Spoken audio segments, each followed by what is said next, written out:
Ajahn has been giving talks now for many nights, so we start tonight by asking you, do you have any questions, any particular questions you want to ask, so that you can deal with whatever particular issues you want to hear about.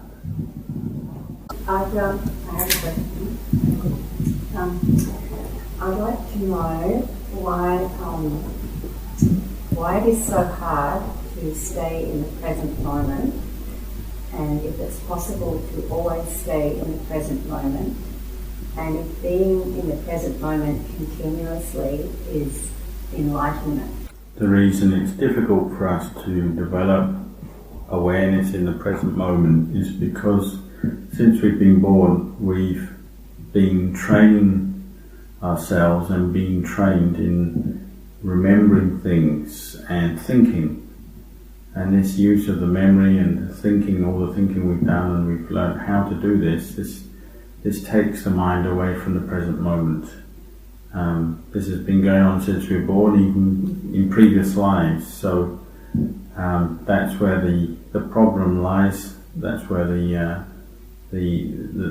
crux of the matter is, because we've been training in not being in the present moment. And the result of that is that the mind often ends up in a confused kind of mess, or even suffering of different kinds.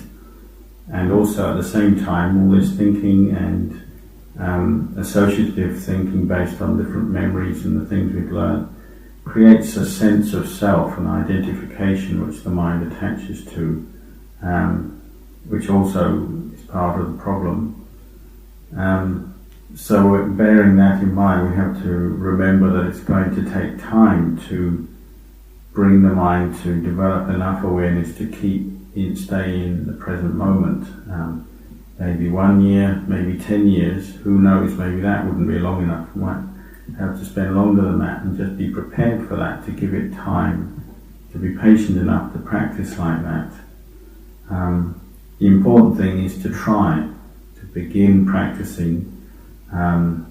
I suggest at least once a day to practice sitting down, meditating, where you're developing your awareness in the present moment by focusing on a meditation object. This would be best, and the longer you can do this for when you do sit, the better. So I'd suggest aim for 1 hour a day would be very good. Not only this, but also try to develop sati, or present moment awareness, in all your daily activities, not just when you're meditating, when you're doing your family duties, your work and so on. Look at it. Look at our minds, say when we're at work, how much we spend our time at work just caught into mental proliferation, daydreams, imaginations, thinking about different things. So if we learn to practice at work, start to find ways to focus our mind in the present moment, just focus on the different work, the tasks, the duties we have to do, we can train our minds like this to start letting go of this tendency to proliferate and think a lot, and increase and improve our present moment awareness. If we keep practicing like this, regularly meditating and practicing mindfulness in our daily lives, then you'll probably find that sooner or later you'll reach a point where maybe one day you come home and you finish your business and you sit down to meditate, and you might have a very peaceful meditation where, because of all the good results of all that effort putting into developing mindfulness, your mind seems to gather together and drop all its usual thinking, worries, concerns, all the different thoughts we normally have, and become very peaceful, one-pointed and concentrated, and you feel very light and relaxed in your body and your mind. It's at those times that we should contemplate. We use that state of peaceful concentration to contemplate Dhamma, and particularly develop insight into the three characteristics of existence. That is the impermanence or changeable nature of phenomena, the unsatisfactory nature of phenomena, and the lack of a self in phenomena, or what we call anicca, dukkha, anatta. when we contemplate these three characteristics, they are helping us to uproot or let go of the root causes of all that mental proliferation that normally takes the mind away from the present moment. So not only the practice of mindfulness and samadhi meditation, but also contemplation also helps to bring the mind to the present moment. And so again, we can see if we keep practicing like this, practicing meditation, mindfulness, and then contemplating anicca dukkha anatta, this will increase our present moment awareness all the time. And little by little we'll be better able to catch all the different sense contact we have through our eyes, our ears, our nose, our tongue, sense of touch from the body, and also all the different ideas, concepts that come up in the mind itself. These are the 6 sense doors. And the more we practice mindfulness, mindful awareness in the present moment, the more we'll catch all of that sense contact and prevent it from just leading on to more mental proliferation, imagining, daydreaming, which takes us away from the present moment. All the old memories, the thoughts, everything, will be able to catch them much quicker the more we practice mindfulness, and little by little be able to let go of them all. And the more we can let go of all this mental proliferation, then the less stress, the less suffering we'll experience. And the way this present moment awareness develops, it starts in just small moments, small moments of mindfulness and awareness. But if we keep putting effort in and keep practicing, those small moments will start to become longer moments, and they'll start to join up. So it's a bit like water dripping from a tap. Drip, drip, drip becomes faster until it gradually becomes one continuous stream of water. Mindfulness, present moment awareness is the same. We keep practicing over and over again, and eventually it becomes continuous. When we reach that point, then both our mindfulness and our wisdom, our insight, become sustained and continuous. And of course, the mind stays in the present moment. It's not caught into the usual proliferation, discursive thinking, and the sense of stress, suffering that we often get caught into will disappear. But we have to really practice. We have to begin somewhere. We have to begin with where we're at. So however difficult it seems, however much proliferation and thinking we seem to have to deal with, the thing to do is to make an effort to try and keep practicing, and sooner or later you will experience results with more present moment awareness. Any other questions? Is wisdom come before letting go or after? They really come together. When we have wisdom arise or insight arise, its very function is to make the mind let go. So it comes together. You could make the comparison. Say you pick something up, an object up, and you're not sure whether it's a piece of rope or a snake. As long as you have that fuzziness of mind, the lack of clarity, then you can say it's the same as the mind without wisdom. As soon as there's clarity, and we know it is either definitely a rope, there's no danger, and we can carry on holding it. If we know, definitely it's a snake, then we know, this snake is dangerous, it could bite us, so we'll quickly put it down. That's the same as wisdom arising in the mind. When there's clarity in the mind, knowing something, its true nature, and if it's something that's harmful, going to cause you suffering, you would put it down, let go of it, that attachment. Or similarly, it could be if you're fishing and you're a fisherman and your hand is in the water, underwater, and you grab the fish, but you think it's an eel, so you're fishing for eels, but you can't be quite sure whether it's an eel or a snake, a water snake. In Thailand, water snakes are very poisonous, very deadly. So while your hand's underwater, you're feeling around, you can't be sure what it is. And again, this is like wisdom is not yet clear. As soon as you bring that eel or snake up and say you see it's a snake in your hand, and danger, trouble, you quickly let it go. And that's like wisdom arising in the mind, seeing the danger of attachment and letting go. So does it mean that we have to let go with discretion? The thing you're letting go of is the state of clinging tightly to things, or attaching firmly, holding on firmly to things. Because that state of attachment brings suffering to the mind. So you could attach to a mental state, a mood of happiness, and that could, at the time you might think this is happiness, but your attachment to it can bring you suffering. So wisdom would see that and let go. Or a state of stress, suffering, for sure, you would let go of that. Straight away you'd know, well, this is stressful suffering. If it's something that's beneficial, a mental state or a quality of mind that is beneficial as part of the practice, you wouldn't necessarily let go of it, you might maintain it, say mindfulness. But even any aspect of the practice you can carry on practicing, and if it becomes a firm attachment or something that you cling on to in a blind way that can cause suffering, as soon as wisdom sees that, then it would say, oh, this is something to be let go of. So there's that flexibility or malleability of mind that it can, yes, as you say, it can have discretion, know something to be maintained, something to be let go of, but that can also change over time as well. Maybe daily reflections which might help us develop not self or personality or the freedom of personality. Perhaps the most obvious place we can contemplate, observe, to see the truth of no self, not self, or anatta, is just with our own breath. Anytime you turn your attention to observe the breath, you can see that the breath is carrying on as it is its nature, as its role. It goes in, it's breathing out. It arises, it passes away.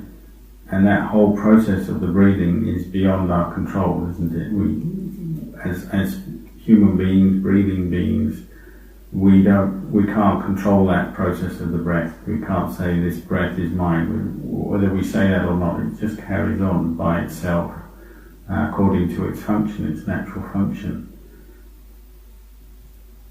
Anything that we can observe like that to do with ourselves or the external world that is functioning, carrying on doing its duty, following its role without us being able to control it or really affect it very much, is showing us the truth of not self.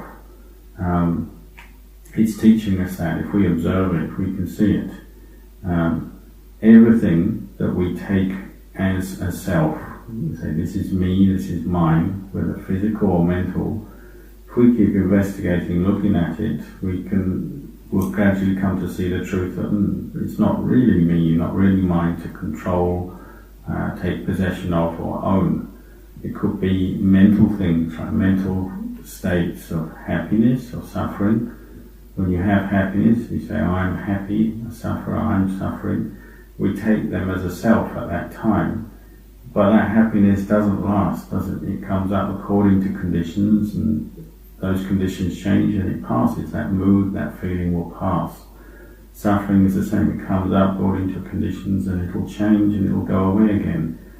If they were really a self, any mood, we'd be able to just control it, keep it there, have it under our control. But we can't. They come up and go away according to conditions. They don't last, and we can't hold on to them as a self. Our physical body is exactly the same. We can't control it, we can't stop it aging, changing in different ways. Every day it's changing. And the world around us, it's constantly changing, it's constantly rising, passing away in different ways, breaking up.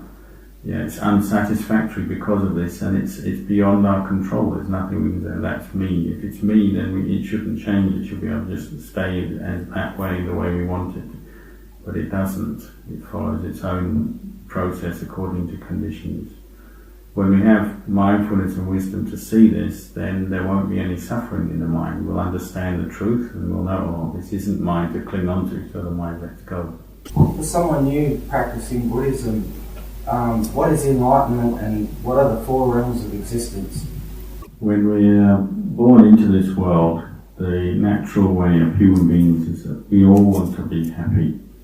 Nobody wants to be unhappy or suffering. But the normal ways we experience happiness, what we call sensual happiness, through our eyes, ears, nose, tongue, with the body,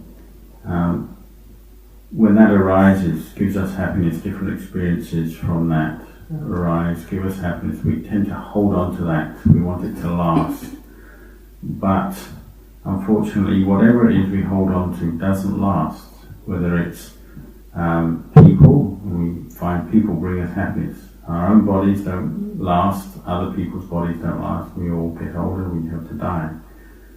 The material things of this world, they don't last, they can't bring us lasting happiness. So we're constantly caught into a kind of a cycle of seeking happiness from different things, experiences, people, getting some, losing it, chasing more, wanting more, and suffering in the process. The Buddha said that the real happiness, lasting, true happiness, comes from a peaceful mind. And peaceful mind here means a mind that is being trained and become perfect or complete with both awareness and wisdom, understanding. And particularly when we see the impermanent, we see this changeable nature, this impermanent nature of the physical world and the mental world, our minds, our bodies, and the world around us. When we see that clearly with sustained mindful awareness and wisdom, reflecting, contemplating to see the truth, then we'll completely know that the true nature of this world, or the phenomena of this world, both mental and physical. And that true understanding leads to a coolness of heart, a sense of detachment, because we know everything is impermanent. That's what we call nibbana, or enlightenment, when one experiences the cool heart that is detached from things that used to cling on to and chase after. In terms of these different realms, there's, say if you're talking about 4 realms, there's the realms of suffering, that's beings born into, because of their karma states, realms where they're experiencing a lot of suffering, unpleasant situations, unpleasant feelings.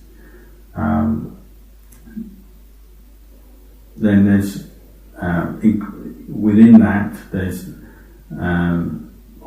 on covering both that, the unpleasant rebirth, there's also pleasant rebirth, say human rebirth or heavenly birth. This is all comes under the heading of what we call the sensual realm, Kamaloka.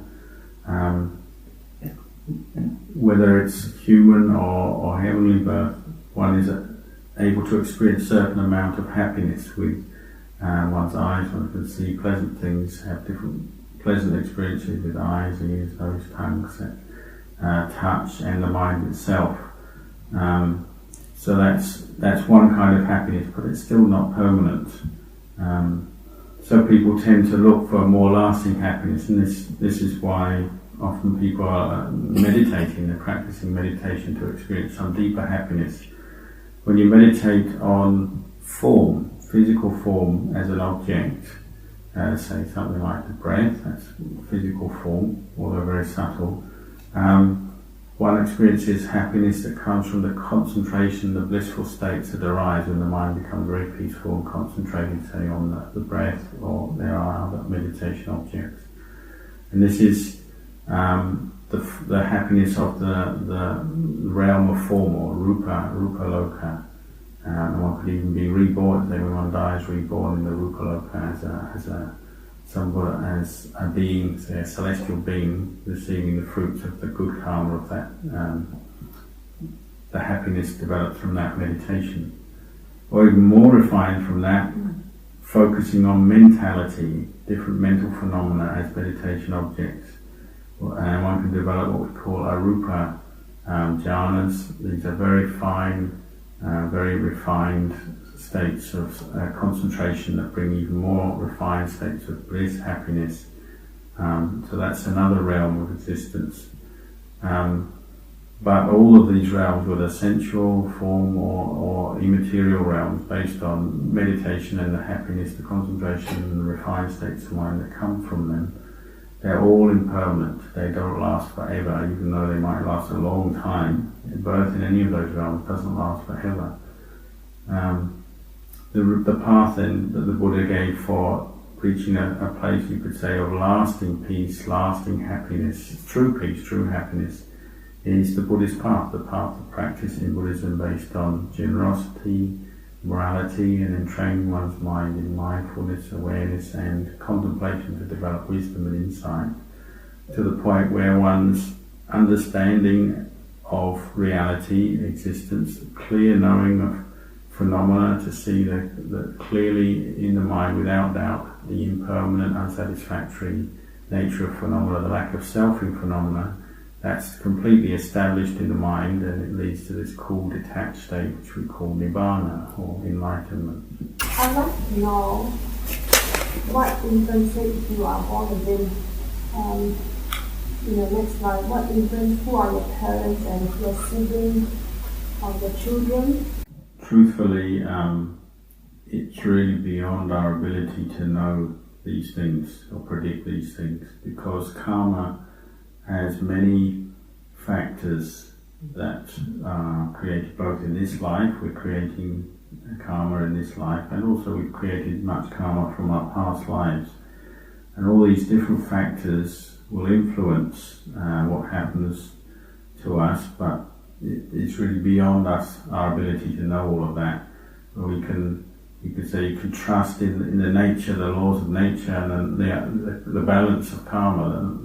The karma will give its results. The good and the bad that we've done, all the different things we've done will give its results. But in what way and with who, sort of things like the connections with other people who will become our parents, our children, it's beyond our ability to really know. We can know that when we die, all the karma that we've made in this life and even past lives will come together to affect us at that time for sure. We'll be the states of coming up in our mind, the state of our mind at death will be affected by how we live this life, and it will affect what happens after death, particularly the state of existence that we go to, say our next birth, will be very much dependent particularly on this life, but also past lives. And this much we can know. We might not know who we're going to be with, who we'll meet, in what way there are connections, but we can know that good karma made through body, speech and mind with wholesome intentions, good intentions, will bring good, positive, beneficial results to us. And we can prove that in our lives as we're going on now, and we can be sure that the results of our karma will not just end at the end of our life, but they'll be affecting us over in the future. So when the more we understand that, the more we can see the need and the value of creating good karma now in the present life. We train ourselves in wholesome acts of the body, speech and mind, and similarly we try to avoid and give up unwholesome, unskillful acts of body, speech and mind. This much we can know, and we should really contemplate this. There would be perhaps somebody with great bharami who's really developed themselves spiritually, and particularly meditation, deep samadhi, and special knowledges. They might be able to know certain things about their karma and other people's karma and what connections and things are leading to what, but that's not an ordinary, that's a very rare case. Most people are just not going to know that much about who they're, or be able to predict that much about who they'll be living with and these sort of things. Ajahn, can the result of the karma be changed or altered? In the sense that we are the heir of our karma, so with bad karma we got bad result, with good karma we good result. So since we've done so many of these bad results before, it is always that we must experience the result of this karma, and there's no chance of escaping it. When we contemplate karma, we can see that, of course, the past has already passed by, it's taken place, and we can't change the events of the past and the karma we've made, those causes. We can't change them. But of course, the place of practice is the present, and we can make choices and influence and change what we're doing in the present. And one of the ways we do that is by learning from what we've done in the past. And particularly in terms of, say, bad karma, unskillful things we've said, done, or thought in the past, we can learn by reflecting to avoid making the same errors, the same bad karma again in the present. Just for a very simple, obvious example, say somebody who's addicted to drinking alcohol, and that habit has become established in the mind, and the intention keeps coming up over and over again, so they keep drinking alcohol, and the power of that habit, that karma, means that unless something happens to change it, it'll just keep building, becoming stronger, a stronger intention, a stronger habit in the mind. And of course the results will come from that. The body, the health is affected, the mindfulness, the intelligence of the person is affected over time if they keep drinking alcohol, getting drunk. And they'll have desire keep coming up in the mind, and that desire for alcohol will be reinforced as long as they continue on that path. But say that in the present they have to stop and reflect and contemplate the harm that is happening to them from, say, drinking alcohol. See, oh, it's affecting my body, my health, my nerves, my intelligence, my mindfulness, my clarity, all these things. One starts to reflect and say, oh, it's harming me, it's bad for me. That could give rise to wisdom and some clarity, and that would change the habit in the present. The intention would change, and maybe establish the intention to give up alcohol. So every time the desire to have more alcohol comes up, say, no, it's bad for me, it's not good for me, I'll give it up. So in the present one starts to change that whole karmic cycle and let go of the harmful habit. In that sense, you could say the old karma, giving its results, the bad karma giving its results, actually can lead to something good. Nevertheless, even once we've decided to, say, give up, in that case, that example, to give up alcohol and keep avoiding it to preserve our health and our mindfulness, there would still be some unpleasant, unhappy results coming from the past drinking that, maybe still giving its results, moments of poor mindfulness, different health problems that might continue. But nevertheless, the good karma of the decision to give up, not have any more, will certainly also have its good results, and one's health may be preserved, even improved over time, and one's mindfulness and so on will improve, hopefully.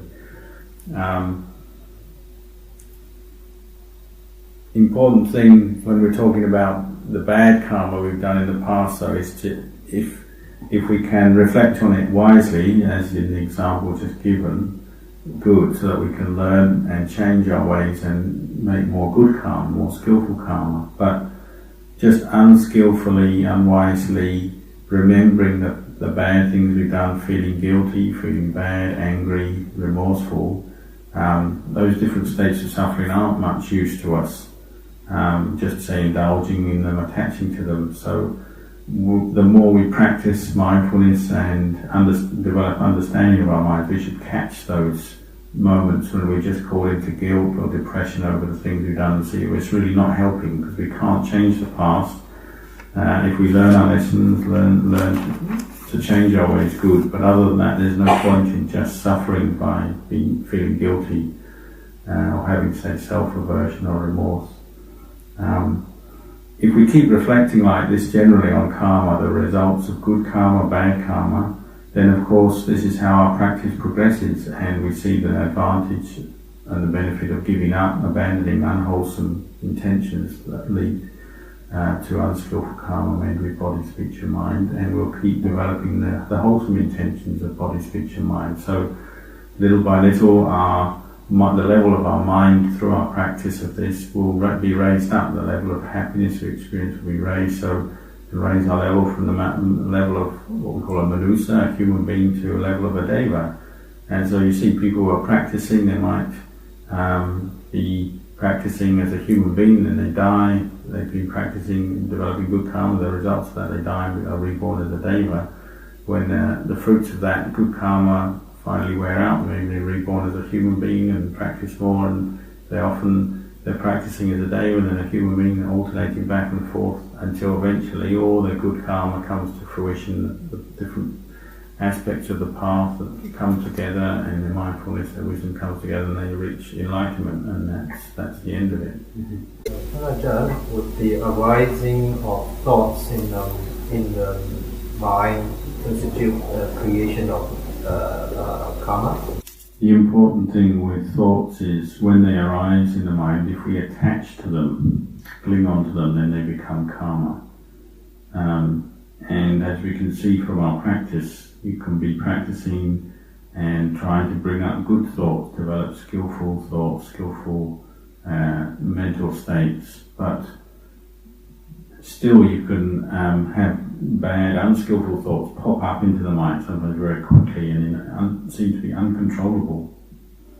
And so what can we do? Well, we have to keep re-establishing mindfulness and awareness and try to catch and observe and catch these different thoughts that come up and know what you're thinking, what the mental state you're experiencing, is it skillful or unskillful? And if you do know, oh, this is unskillful, this is unwholesome, then let it go. You use that awareness and say, oh, this is going to cause me harm, suffering, then you let it go. If it's skillful, then you can follow it, you can develop it, you maintain it in your mind, but still your aim is not to attach to it and form a self around it, because the more you do that, the more you form a self around even good, skillful thoughts, then you're going to start suffering and you're increasing your attachment and the cause of suffering. So the important thing is to see when we attach to thoughts, we're creating what we call mano karma, or mental karma.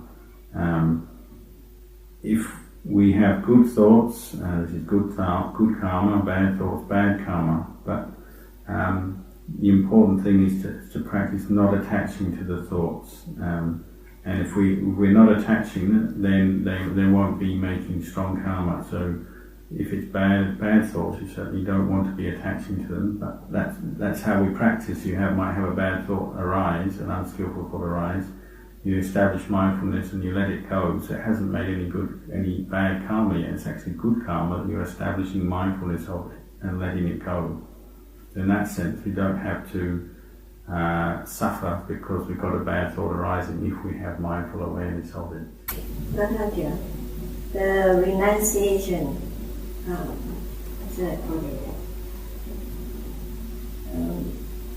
renouncing whatever's in the mind,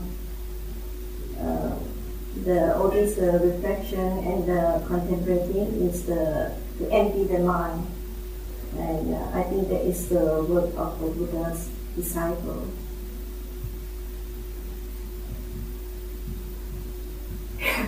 Is it a question or a statement? It is a question also. Is it possible? Is that what we should be doing? Very hard. My English is not very good. The disciples of the Buddha, the Sāvakas, are those who, as we chant, they practice well, practice directly, practice with insightfully for the end of suffering. And the way they do this is through upholding the good practice, that is the practice of morality, the development of mindfulness and concentration, and the development of insight to the point where they clearly understand the nature of all phenomena. And when they clearly understand the nature of all phenomena, then they'll naturally be letting go, not attaching to anything.